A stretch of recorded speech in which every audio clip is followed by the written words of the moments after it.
I still remember the night after my son's wedding. The house was quiet, too quiet.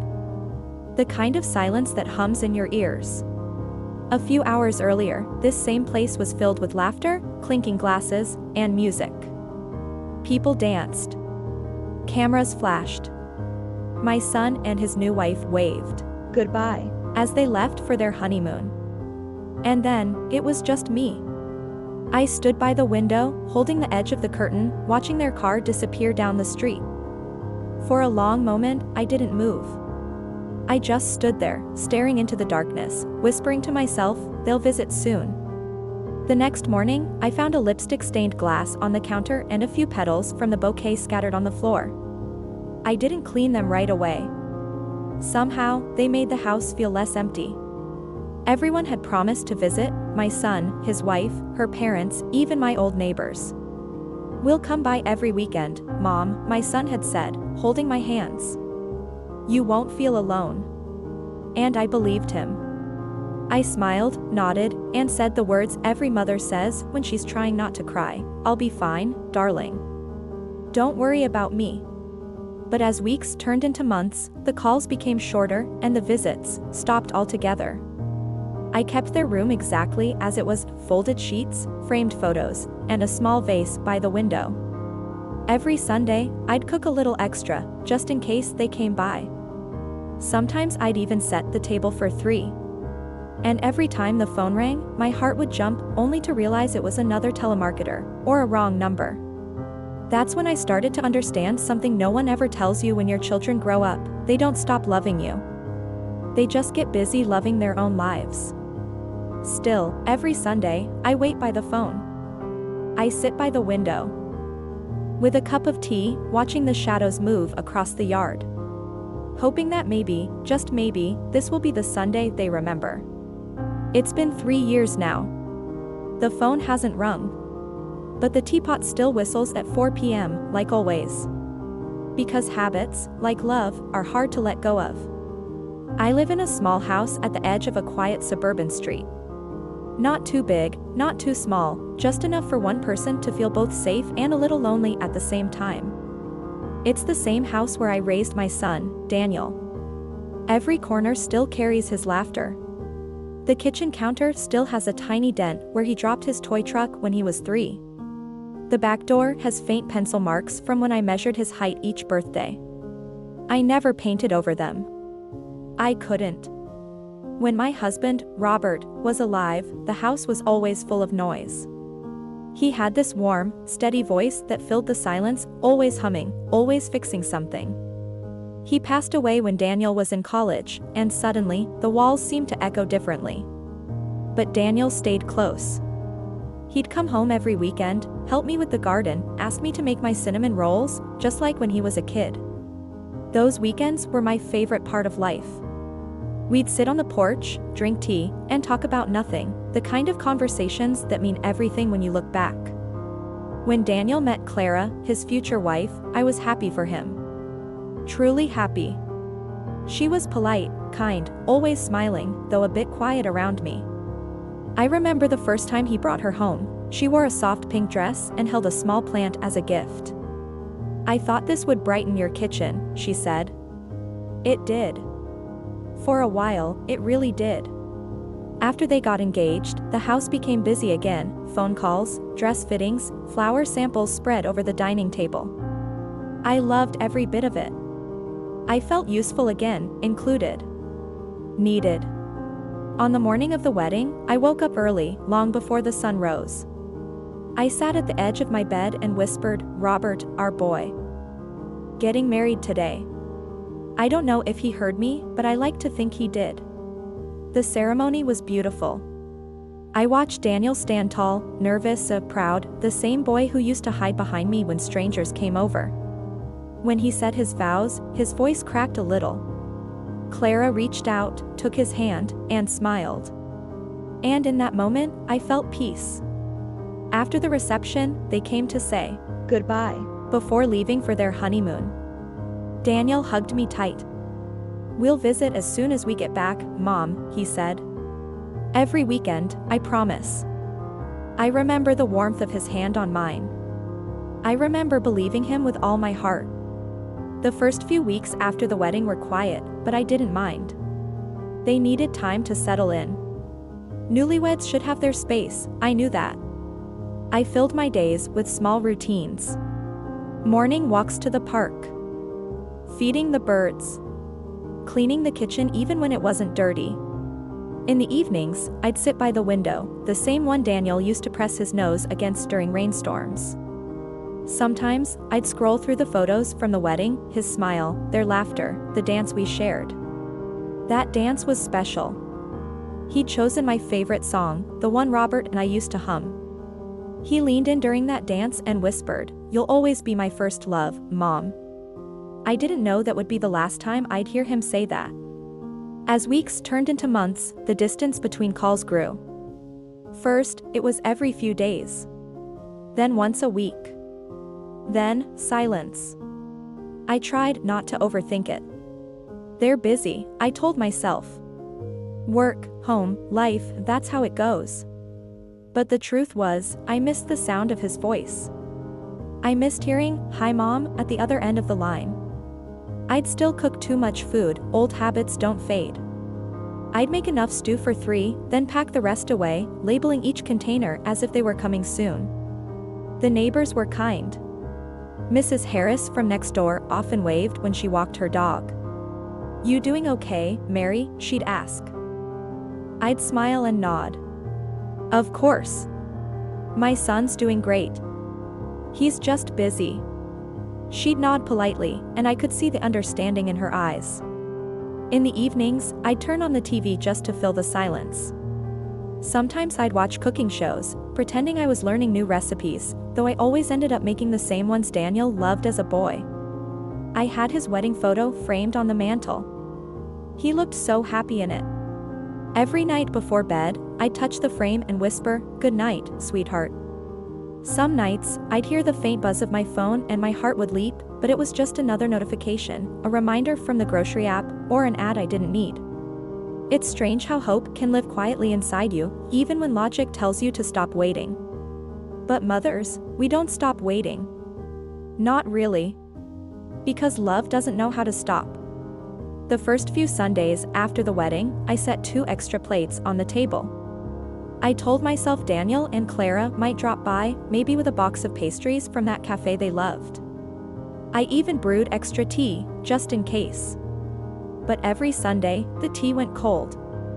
The food stayed untouched. And the only sound in the room was the clock ticking on the wall. At first, I didn't mind. Life changes after marriage, I knew that. Young people have their own routines, their own plans. So, I started calling instead. Just to say hello, to hear their voices. The first time, Daniel picked up. He sounded cheerful but distracted. "Hey, Mom. Sorry, I was just in the middle of something. How are you?" "I'm good," I said, forcing a smile he couldn't see. "Just wanted to check in. How's Clara?" "She's great. We're thinking of repainting the living room. Oh, and we might go on a short trip next week." "That's nice," I said. "Maybe after that, you can both come by for dinner?" "Of course, Mom. Soon, okay? We'll plan something." That as soon stretched into months. Sometimes I'd hear from him through short text messages, "Hey, Mom, can't talk right now." Or, "Love you, we'll call later." Later rarely came. One Sunday morning, I baked his favorite apple pie, the one with the buttery crust he loved. I even wrapped half to send home with him. By noon, I was still waiting. By evening, I realized I'd been waiting all day. The pie sat untouched on the counter, the scent fading into the still air. That night, I wrapped it in foil and placed it in the fridge. I told myself he might come next weekend. He didn't. Neighbors started asking less. Friends stopped inviting me to gatherings because I always said, "Maybe next time." It wasn't that I didn't want to go, I just didn't have the energy to smile when I didn't feel like it. The truth was, I was tired of pretending everything was fine. Each time I called, Daniel's voice grew more distant. Sometimes Clara would answer. She was polite, but her words were clipped, rushed. "Hi, Mrs. Parker." "Oh, just Mary, dear," I'd say softly. "Yes, Mary. Daniel's just finishing some work. Can I tell him you called?" "Of course." But the return call rarely came. One afternoon, I decided to surprise them. I'd baked cookies, not too sweet, just how Daniel liked them, and packed them neatly in a tin. It had been months since I'd seen them, and I thought maybe if I showed up, it would remind them how much they were missed. I took the bus across town. It was a bright day, warm with sunlight, the kind that used to make me feel alive. But as I stood outside their apartment building, holding that small tin in my trembling hands, I suddenly felt uncertain. What if they weren't home? What if they were busy? Still, I pressed the doorbell. Through the small window near the door, I saw movement. Clara appeared, her face flickering with surprise. "Oh. Mary, what a surprise," she said. Her tone wasn't unkind, but it wasn't welcoming either. I smiled. "I was just in the neighborhood. Thought I'd drop these off for Daniel." She hesitated. "Oh, that's so thoughtful. But Daniel's not home right now. He's out with some colleagues." My heart sank a little, but I kept my smile. "That's all right. You can give these to him."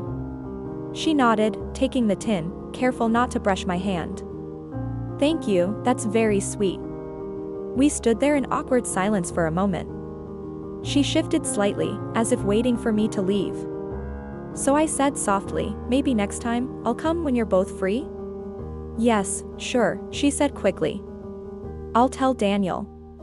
I wanted to ask if she'd like me to come in, even for a cup of tea, but the words stuck in my throat. She was already closing the door. I smiled and whispered, "Take care, dear," before walking away.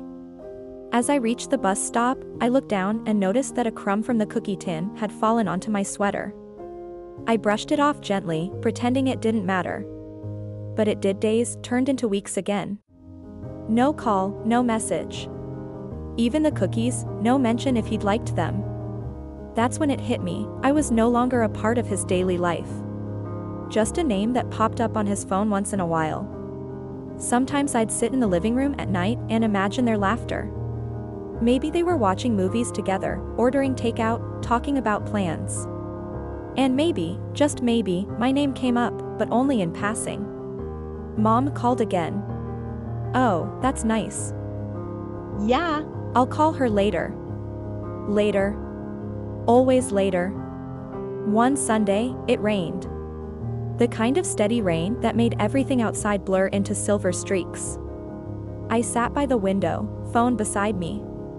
At 3 p.m., I dialed Daniel's number. No answer. At 6 o'clock, I tried again. Still no answer. By 9 o'clock, I gave up and placed the phone face down on the table. That night, the sound of rain against the window was almost comforting. Almost. Then came Christmas. The first one since the wedding. I decorated the house anyway, just a small tree, some lights. I wrapped a few gifts, a scarf for Clara, a sweater for Daniel. I even made his favorite roast. The aroma filled the kitchen, the way it used to when we all laughed around the table. I kept looking out the window, hoping to see headlights. Hoping to hear the sound of his car pulling into the driveway. But it never came. At 10 o'clock that night, I sat at the table alone, the candles flickering low. The food had gone cold. I whispered to myself, "Merry Christmas, sweetheart." After that, something inside me changed. Not bitterness, just a quiet acceptance that maybe life was moving on without me. But even then, I couldn't let go completely. Every Sunday, I still kept the phone nearby. Every ring that wasn't his made my heart ache a little more. Sometimes I thought about calling him again, but what would I say? Would I sound needy? Would he sigh and tell me he was busy? So I waited. I told myself that love meant patience. That he'd come around, that they'd visit soon, just like they promised. But deep down, I was starting to realize that maybe, in their new world, there wasn't much room left for me. Soft piano fades into a slightly deeper tone, reflective, aching, but calm. One day, I received a card in the mail. It was from Daniel. No letter, no photo, just a printed card with "Happy Mother's Day" written on it. I stared at it for a long time. It was pretty, pink flowers, golden letters, but impersonal. Still, I placed it on the mantel beside our family photo. A single tear rolled down my cheek, but I wiped it away before it could fall. Because I didn't want sadness to be the only thing left of me. At night, when I lie in bed, I still picture his face. The little boy who used to say, "Don't worry, Mom, I'll always take care of you." And I whisper to the quiet room, "I know, my love. I know you meant it." Because I believe he did. Back then it was a Friday evening. The sun was dipping low, painting the living room in that soft orange light that always made my house feel warmer than it really was. I had just finished arranging the flowers I bought from the market, yellow chrysanthemums, my favorite. I smiled, thinking how lovely they would look when my son and his wife came over. They had promised last week, "We'll visit, Mom. We miss your cooking." So I cooked. I cooked like I hadn't in years. Chicken stew, mashed potatoes, apple pie cooling by the window. I even polished the old photo frames and set them neatly on the table, hoping maybe they'd look through them and laugh at old memories. But as the evening stretched into night, no one came. No car pulled into the driveway. No laughter. No knock. At first, I thought, maybe traffic? Then, maybe something came up at work. I sat by the window, waiting, listening to the clock tick louder as the house grew quieter. By 10 p.m., I realized they weren't coming. I checked my phone, no message. I opened our family chat, still silent. I typed, "Everything okay," but deleted it before sending. I didn't want to seem desperate. I told myself they'd come tomorrow. Maybe they got the days mixed up. The next morning, I woke up early, made coffee, reheated the stew, and waited again. Noon passed. The food grew cold finally. My phone buzzed, a message from my daughter-in-law, "Hey, Mom, so sorry. We got caught up with errands, and then friends dropped by. We'll plan another weekend soon."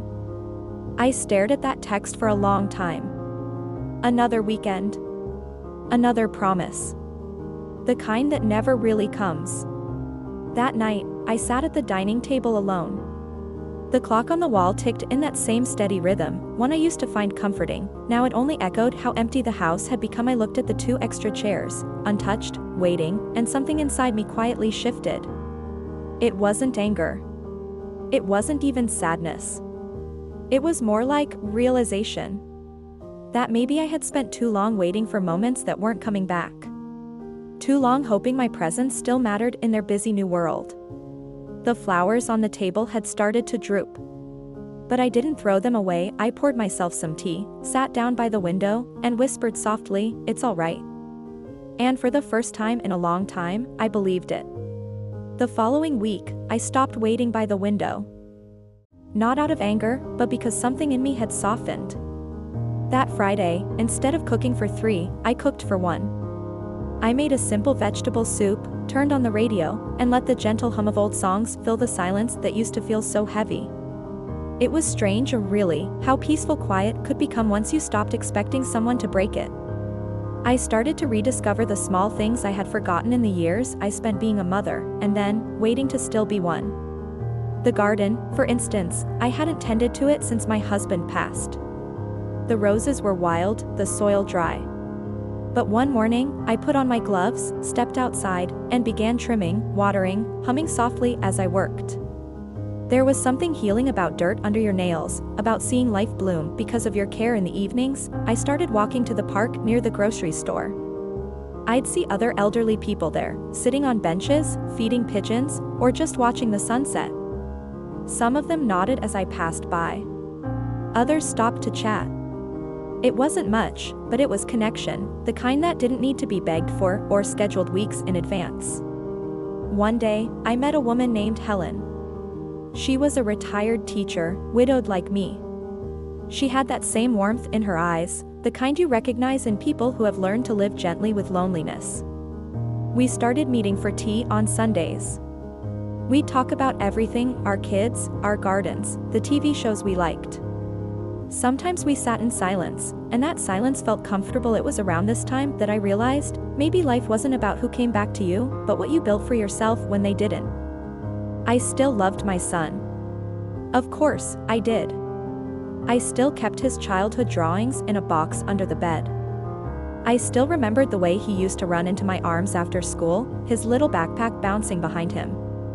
But now, I loved him without needing him to fill the empty chair at my table every weekend. One evening, as I sat knitting by the window, my phone rang. It was him. "Hey, Mom," he said, sounding distracted but gentle.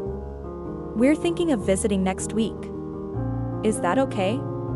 And for the first time, I didn't feel that surge of anxious joy or that ache of waiting. I simply smiled and said, "That would be lovely, dear. But if not, that's all right too." He paused for a moment, maybe surprised, then said, "No, Mom. This time, I mean it." After I hung up, I looked around the quiet living room, the soft light on the curtains, the hum of the clock, the faint scent of tea, and I realized I wasn't lonely anymore. Just peaceful. Because sometimes, peace doesn't come from getting what you've been waiting for. It comes from learning to love the life you already have. The following Sunday began like any other. The morning sunlight filtered through the thin white curtains, painting soft lines across the floor. I made tea, fed the birds outside, and let the radio hum its usual tune. I didn't dress up or set the table this time. I had stopped expecting too much from the day.